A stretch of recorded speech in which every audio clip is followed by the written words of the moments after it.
cumpre nas nossas vidas, não somos nós os únicos a serem atingidos. Se você toma, enquanto pai de família, uma decisão errada, toda a sua família vai sofrer. Eles que são pais e mães aqui sabem com mais propriedade disso do que eu.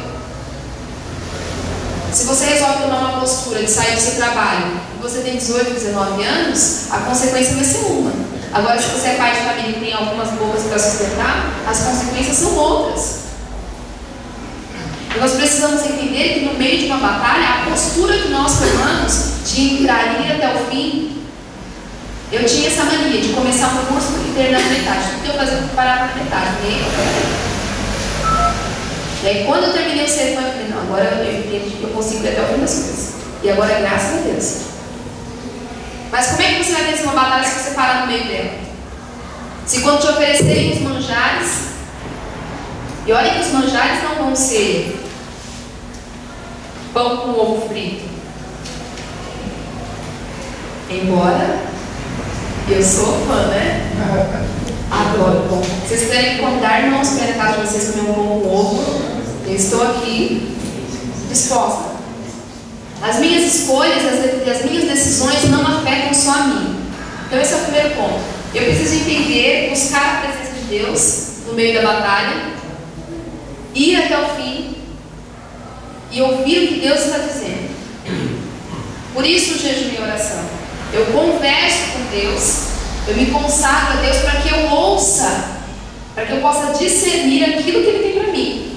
Então o primeiro passo na batalha através do jejum e oração é buscar a Deus continuamente, até que venha a resposta, ou até que se cumpra aquele propósito que você fez diante de Deus. 21, 30, 40, 50, sei lá quantos dias.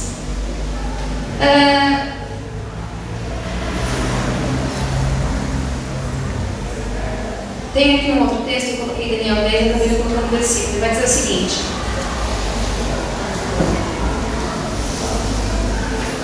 quando ele diz que só ele viu,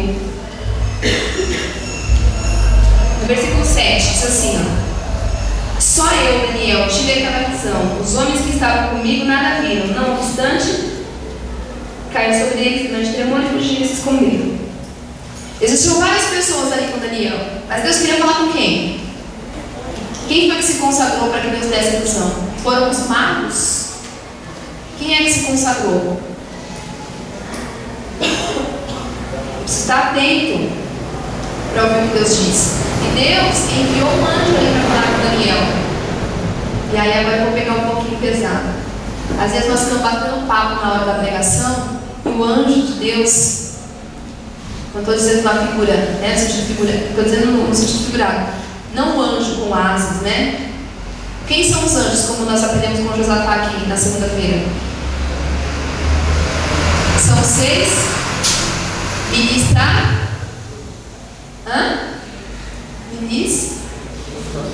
ministradores. O pastor ouviu a pregação, você aprendeu, né? Os anjos são ministros de Deus. E aqui na terra nós temos ministros de Deus falando comigo e com você. E às vezes, Deus, será que eu vou para cá? Eu vou para lá. Aí Deus usa um anjo e diz, vai para lá. Mas Deus, eu não ouvi ainda. Ninguém sapateou perto de mim. Ninguém gritou. Ninguém disse, é você. Mas Deus já enviou vários anjos para falar com você. E às vezes você fala, nossa, mas só com você. É com você que Ele quer falar. E quando Ele envia os anjos a falar com você no meio da batalha, fique de ouvidos abertos.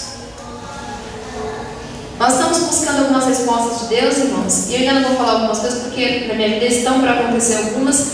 Eu comecei a orar na segunda por isso. E hoje eu tive algumas propostas que eu fiquei assim, meu Deus, eu só queria isso, né? Porque eu recebi uma proposta que eu cheguei lá no salão da aviação para hoje. Cristina viu, eu tinha tomado chuva, esqueci de botar gasolina no carro, o carro ficou lá no Jardim Helena, mandei até a avenida, tomei chuva com 3 litros de gasolina andando, que nem louca, para cima e para baixo. E eu nem me estressei, tão feliz que eu estava com algumas propostas que eu ouvi hoje.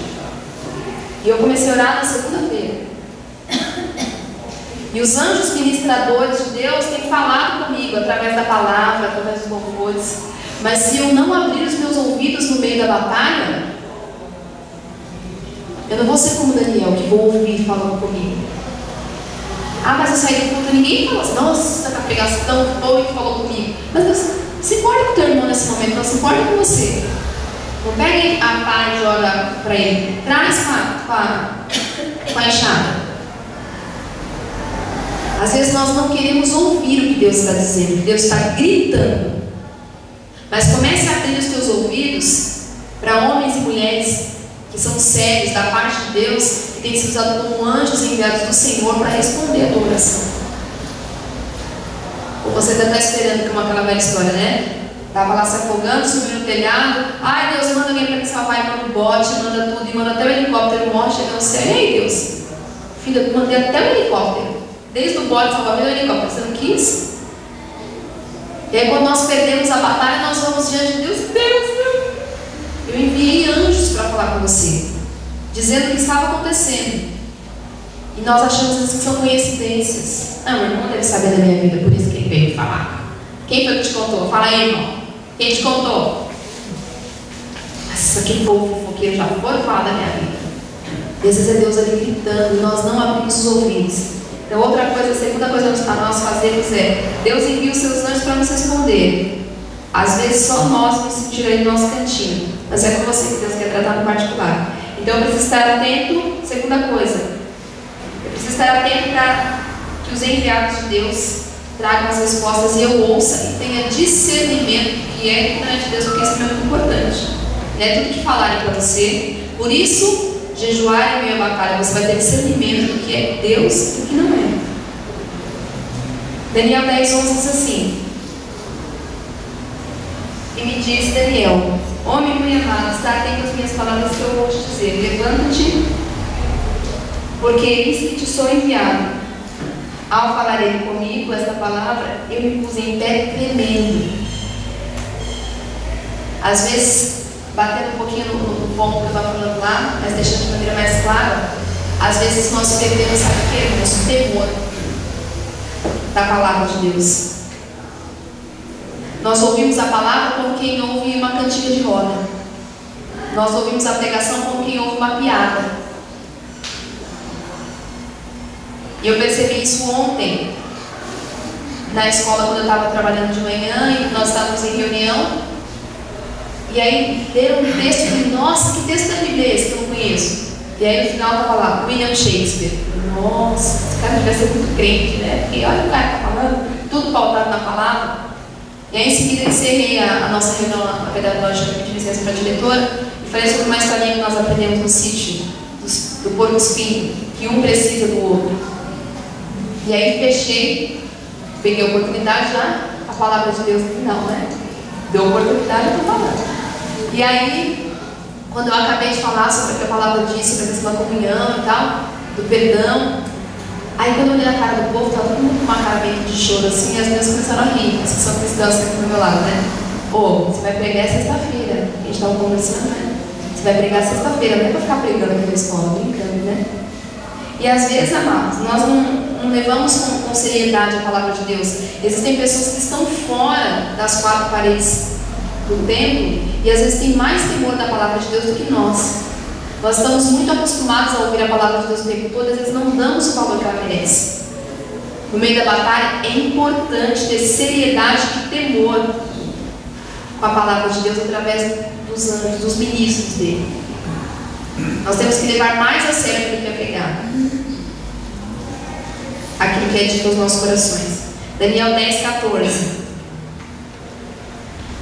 diz assim: agora vim para fazer-te entender o que há de suceder ao teu povo nos últimos dias, porque a visão se repete de dias ainda distantes. Isso é uma questão assim que pega muito na questão da batalha.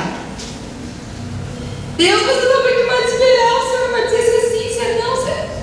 Sabe quando nós estamos buscando algo de Deus? O Senhor vai me curar, o Senhor vai dar um filho, o Senhor vai dar um marido, estou fazendo 40 já, eu me casei. Deus, meu emprego, o Senhor não responde, e você já jogou 10, 20, 30, 40 dias, Deus não responde. E aí você imagina Daniel ali, jejuando 21 dias. E eu, particularmente, quando eu vi, falei, nossa, os anjos estavam lá na batalha, né? E depois, no dia 4 dia, chego com a resposta.